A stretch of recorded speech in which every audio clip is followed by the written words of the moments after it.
the downtown east side heart of the City Festival at the beautiful Carnegie Community Center Theater on the beautiful Coast Salish territory of the Musqueam, Squamish, and Tsleil-Waututh people. And we're so excited to be here with the Sandy Cameron Memorial Writing Contest. This is a favorite of ours at the festival. We've had it now for 3 or 4 years. And Sandy Cameron was a much beloved poet and activist, had a huge impact on the foundation and the values of the community play that we did in 2003, which then were transferred into the festival. Very dear to our heart, very dear to our community, and it's so wonderful to have this award which acknowledges and pays tribute to the writers of this community and provides them with some wonderful financial remuneration and recognition for their work. And I'm here with Lisa David, and she's going to take it away. I'm the host. I'm the MC to welcome you to the festival, and Lisa's going to take over and take you through the hour. Over to you, Lisa. Thank you very much, Terry, and thank you for inviting us to participate in the Heart of the City Festival once again. We're very happy to be here. With me this evening is the editor of the Carnegie Newsletter. Paul, would you please stand up? This is Paul Taylor.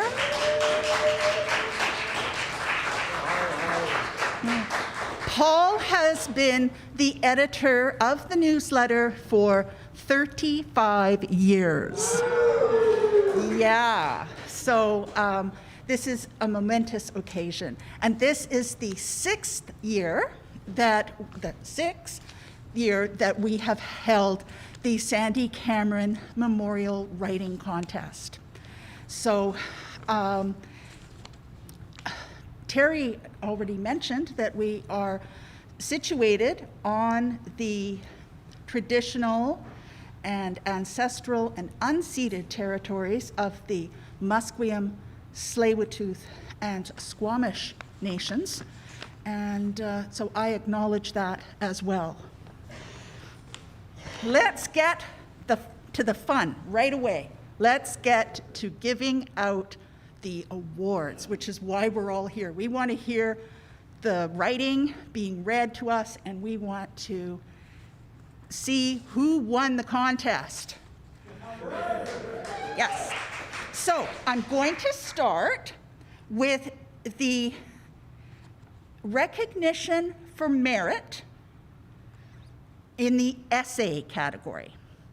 The writers could either submit an essay or a poem, or if they were super keen, they could submit one of each.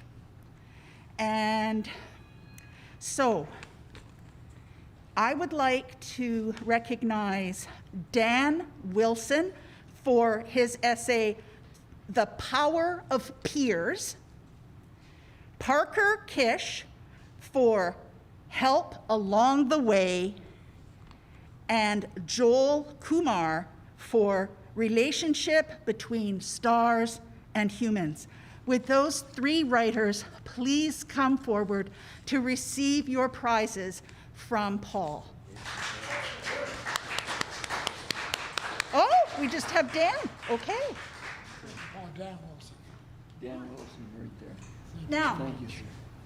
Dan is receiving a Carnegie Newsletter bookmark, a list of comments typed up that all of the judges gave, because in this contest, the judges give you feedback. And he is also receiving a copy of Northern Stories written by Sandy Cameron.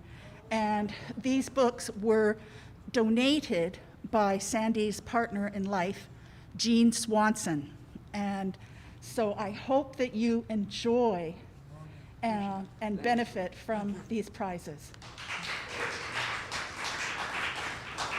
The other 2 writers aren't in the audience today, but if they're watching from home, they only have to come down to Carnegie and meet Paul in the Carnegie Association office, also known as the newsletter office, and he will keep your prizes safe for you until you come.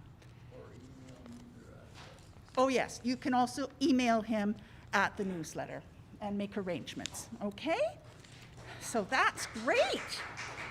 Now, let's recognize for merit the following poets. Stuart Brinton for Powwow Poem, Gary Gust for The Human Mode, Patrick Foley for Oh, Where Did the Love Go, Jackie Humber for The Storyteller, and Chris Marquis for Oh, Canada. If any of these writers are in the audience, I think I see Jackie out there, please come forward to receive your prizes.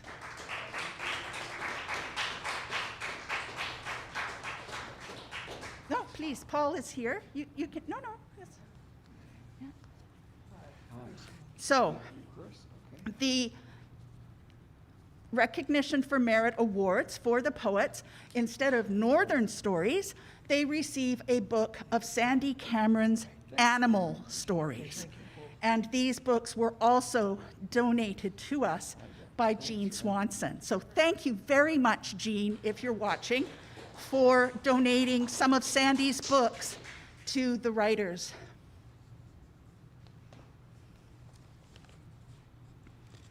Okay. Let's go back to the essay category. I would like to recognize the following two individuals for honorable mention in the essay category. For the essay entitled Onward to Earth Alive, I would like to see Gilles Sirène, and for Beyond Belief, Robin Livingston. I thought I saw Gilles here. Oh, there's Gilles.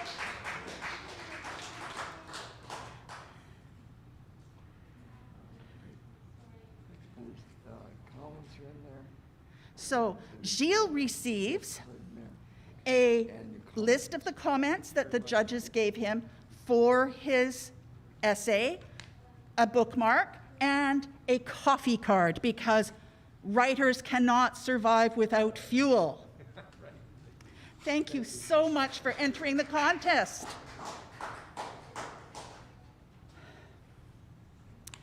Let's see. Now, poetry. We're back to poetry. And the two honorable mention winners for poetry are Gilles Sirène, again, there's one of those keeners, for As I See It, and Barbara Morrison for On Viewing Philosopher and Poet. Congratulations, Gilles, that's marvelous. Thank you very much. Thanks,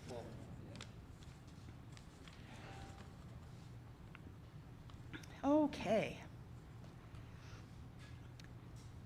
Perhaps we should have Gilles read something for us. What do you think, Paul? Gilles, since you've won in two categories, would you mind reading your poem for us, please? Oh, sure. It's in your envelope. We gave everybody a typewritten copy of their work. The contest is not too fussy about how people submit it. We've had stuff handed in that's written in pencil, and, you know, chicken scratch, and Paul types it up so that the judges are able to read it. Mine wasn't chicken scratch. No, Mine was typed yours, out. I'm sure, was fine. Take Okay. it away, Gilles. Okay, hello, thank you.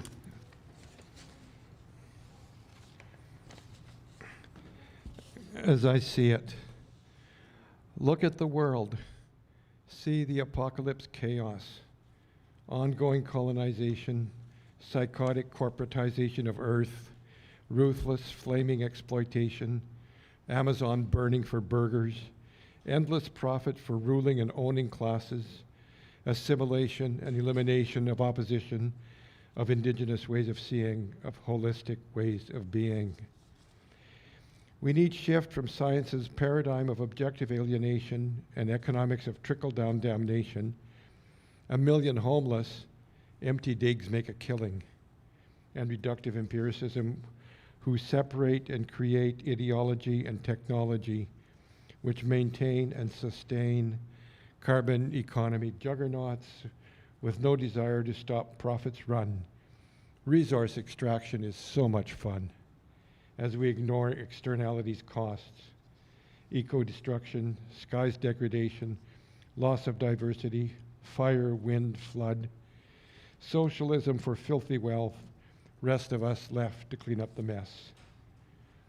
We all need connect with body, soul, heart, as Earth Mother signals her anger with virus, flood, wind, and fire. As in this century of uncertainty, we face dread of not knowing if our kids, grandkids survive in an alive Earth. We are biology in the physics and chemistry of our reality, kin to all in the evolutionary tree, from slime mold to monkey to me. And we need transform to paradigms of connectivity, to an economics of interdependent abundance, distance from fear and greed. Central banks and credit system can create all the money we need for green, productive work and catalyze equity, equality, housing, and food for all as money becomes medicine in an economy that heals by planting 1 trillion trees. We need transform mindless exploitive capitalism to heartfelt reverence for all sentient being, to heartfelt reverence for all that's green.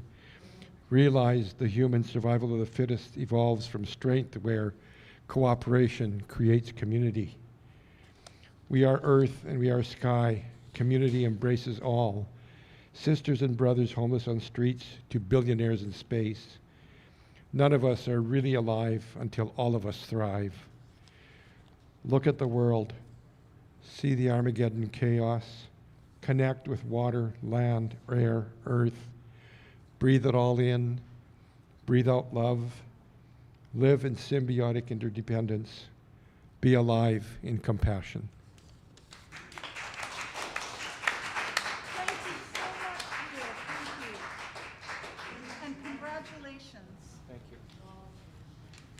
While Gilles was reading, I saw Robin Livingston coming into the audience. So Robin, would you like to come forward, please, and accept your prize?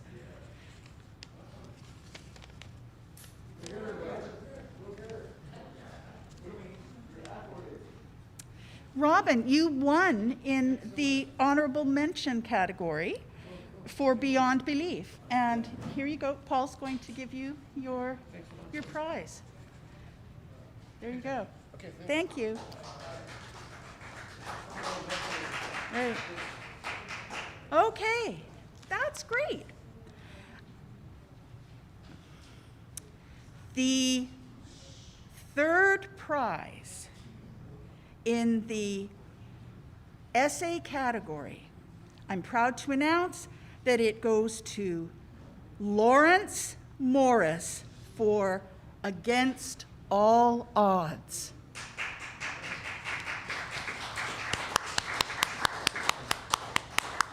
Congratulations, Morris. And Lawrence is going to read his essay to us. Whatever makes you comfortable. Thank you so much. And Tyler will adjust the microphone to your height. Thank you. So, thank you, everybody. This is called Against All Odds, and I'm just going to read it. So this is definitely a story that needs to be told and one that needs to be heard. Why? I want to give hope to those suffering from being separated from their family and friends, drug addiction, divorce, living problems in general. It's a story of recovery, a story of beating the odds. This story covers a period of 10 years or so, one that begins in the downtown east side of Vancouver, continues in China, and on to Winnipeg, and finishes in the downtown east side. I'm an addict in recovery. free from all substances since 1982, until a relapse last year. My daughter is also an addict, clean for the last 12 years. We lived together in East Vancouver in the mid-90s. She didn't make rent for 2 months in a row with her money going to drugs. I had to ask her to leave, and I eventually left for the People's Republic of China to work. I was pained greatly from having to show some tough love to my daughter, but my recovery depended on an honest way of living, and she'd been lying to me. You cannot con a con, and that's why addicts can best help other addicts. She was missing for 10 years with no contact with any family. We finally met again, and this is a part of the story that you must hear. I was teaching in the south of China, staying drug-free, and by chance, so it seemed, met another guy from Vancouver who also came to teach at my university. We were 2 of 4 white people living in a city of 5 to 6 million people. He decided after a year to return to Vancouver, and we parted company. He phoned me one day from Canada and told me he was walking down Main Street at Pender, and he met a girl who asked him where he had been because she hadn't seen him for a long time. He told her he was in China, and she said that her dad was in China. That was me. And that's how we got in touch with each other. When I returned to Winnipeg, I called my daughter, and she was in a bad way, hopelessly addicted to chasing a dragon, dying slowly. I met her at the airport in Winnipeg, and she was all of 80 pounds, losing her hair and teeth, and she got clean. I was so proud of my daughter. She went back to school and became a counselor with Métis youth at risk. She got healthy, found peace in her grandmother's culture, which is Métis, and remains clean today. She has a new job working with Indigenous people on researching AIDS and STDs in that community. I returned to Vancouver 2 years ago, and I live in the downtown east side. I found recovery again, inspired by my daughter. Finally, it's important to realize that 2 Canadian strangers met by chance in a strange country of 1.6 billion people, China, and that led to my family being reunited in a country of 35 million, Canada. What are the odds of that happening? The chances of winning the lottery are probably better. Against all odds and a spiritual happening, our family's back together, climbing out of the depths of addiction and becoming useful people in society. I am grateful, she is grateful, and hugs to you all. Thank you.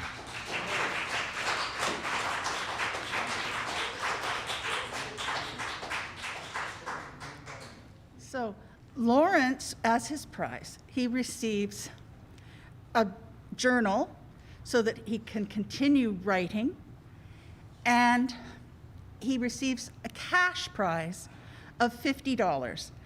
The cash prizes were provided to us by the Heart of the City Festival. So thank you very much to Terry and Savannah for making this money available to our writers. It really means a lot to us. I guess we should find out who the 3rd place winner is in the poetry category, eh? So,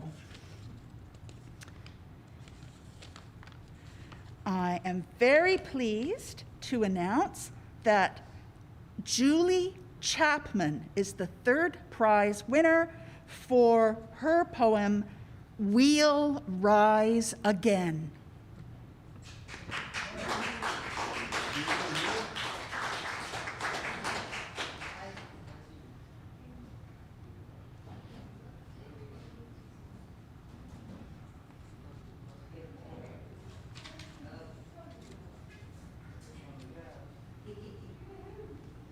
Okay.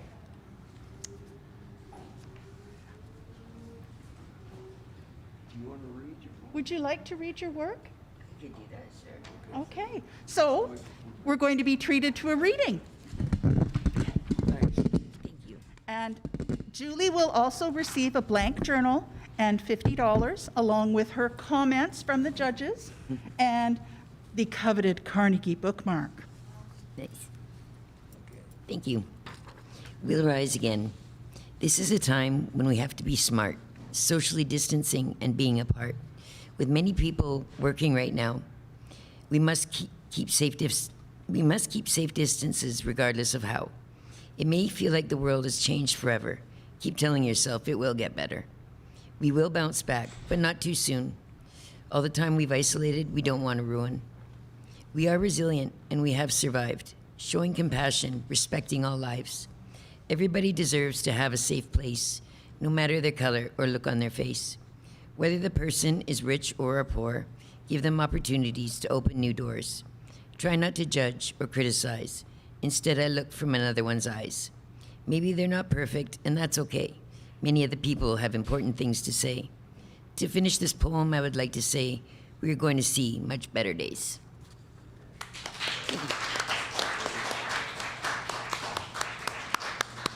Thank you so much, Julie, for sharing that Thank you with very us. Thank you.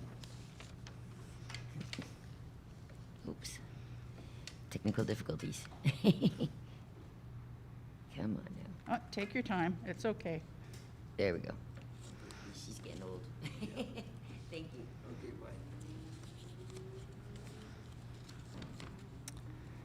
bye. Oh, so in the essay category, the second prize is awarded to Graham White for the essay entitled The Fool.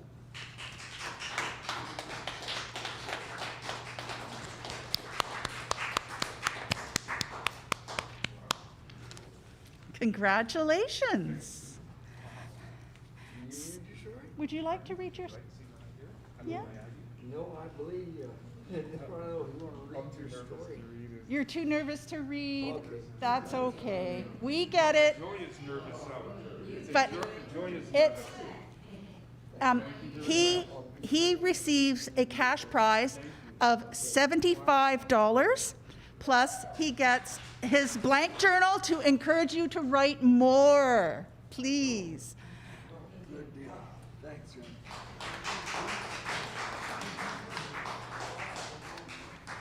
Now, the second place poem was written by Carrie Hopkins. The poem is entitled Charity, in quotation marks. Is Carrie here? Do you want me to read it for you? Yeah. Okay, I'll do that.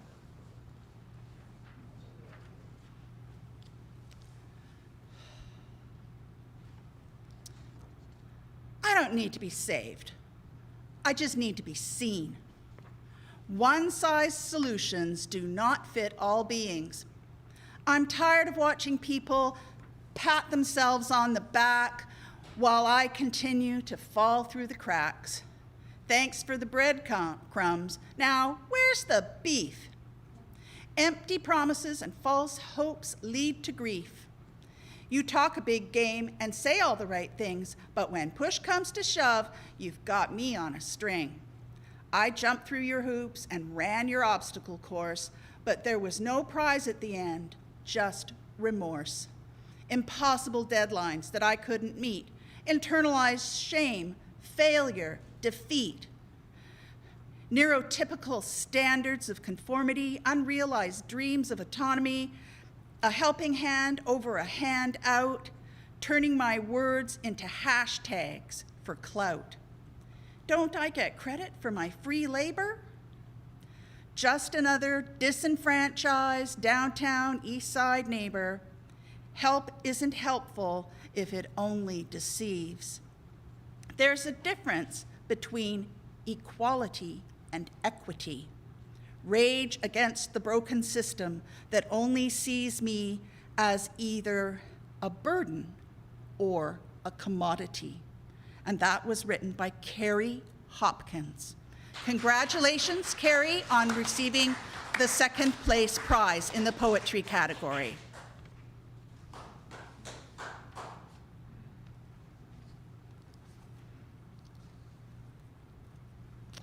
Oh, now we're down to the big stuff. Ooh. The first place essay. I am pleased to announce that Priscilla Tate has won the first place prize for her essay entitled Chamook's Childhood. Now, unfortunately, Priscilla is not in the audience at the moment. I wonder, she was in the building earlier today. Paul saw her. So, Priscilla, if you're watching, you just need to come to Paul's office, the newsletter office, here at Carnegie, and you will receive your $100 cash prize, and you'll receive a blank diary, just like the other winners. And as a special thing, Paul, you want to hold up the mug? Priscilla has, I volunteered with Priscilla for years on the Carnegie Community Center Association Board of Directors, and Priscilla has a habit of always losing her water bottle. So when I heard that she had entered the contest, I put a label on a water bottle, and I was going to give it to her tonight. But anyway, Priscilla, so don't forget to get the water bottle when you come to get your prize. Thank you for entering. That's great. And now let's see who won first prize in the poetry category. Mike Trump for the poem called Dancing with Doors. Mike, are you here?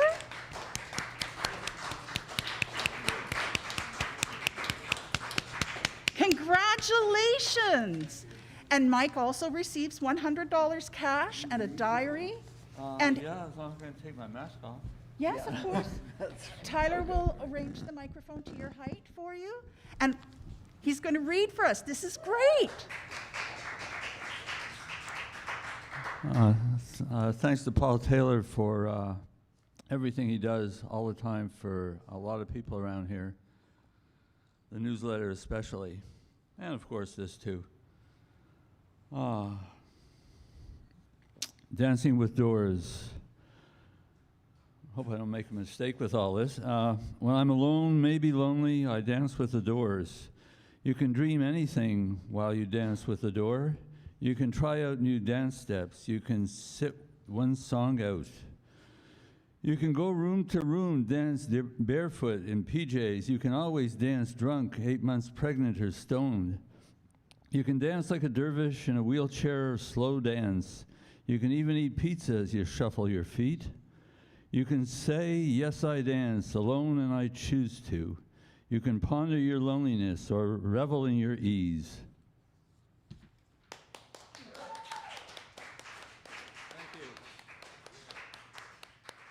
Thank you.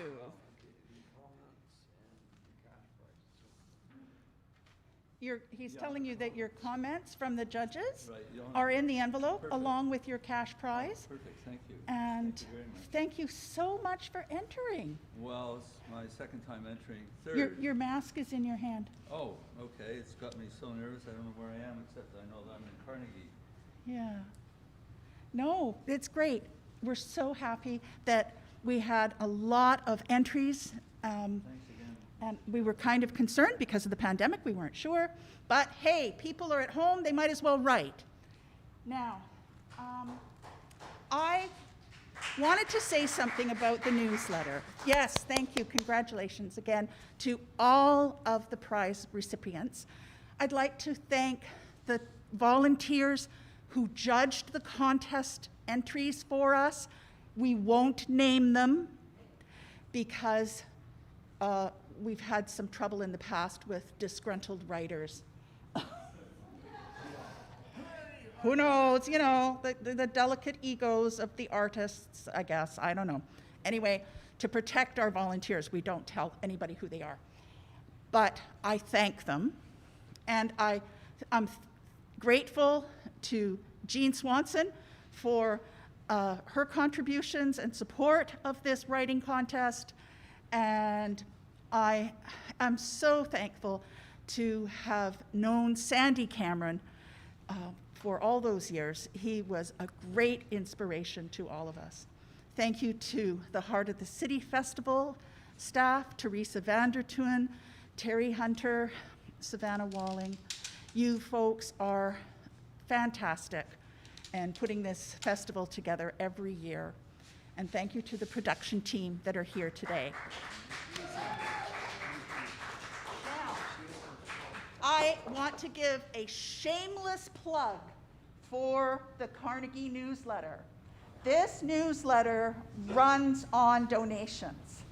If you enjoyed hearing people's writings today, if you want to encourage writers from the downtown east side in their pursuits, if you want to give voice to people who wouldn't otherwise have a place to publish their work, please consider making a donation to the Carnegie Newsletter.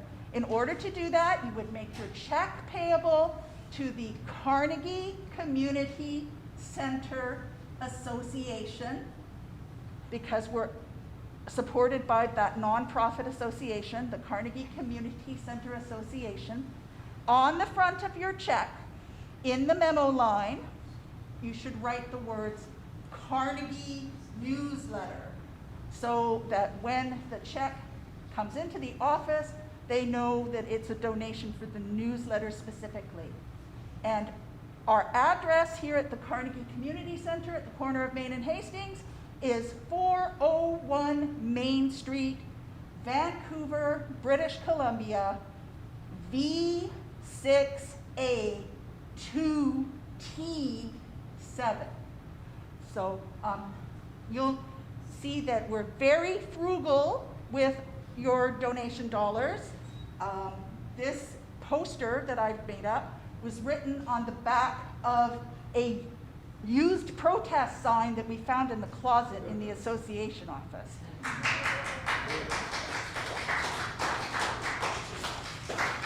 I'd like to thank all of the audience members for coming to make this room less empty today. It was a real pleasure to have you here and not be speaking to an empty room. And I bid you all a safe journey home. Thank you for coming.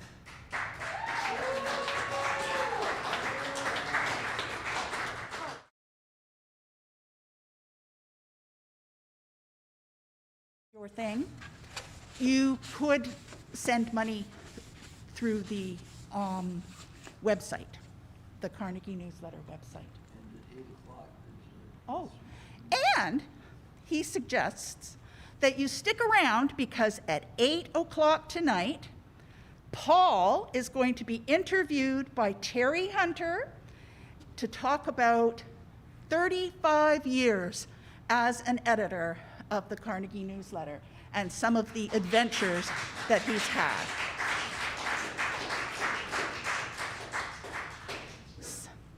Good night, everyone. Thank you very much.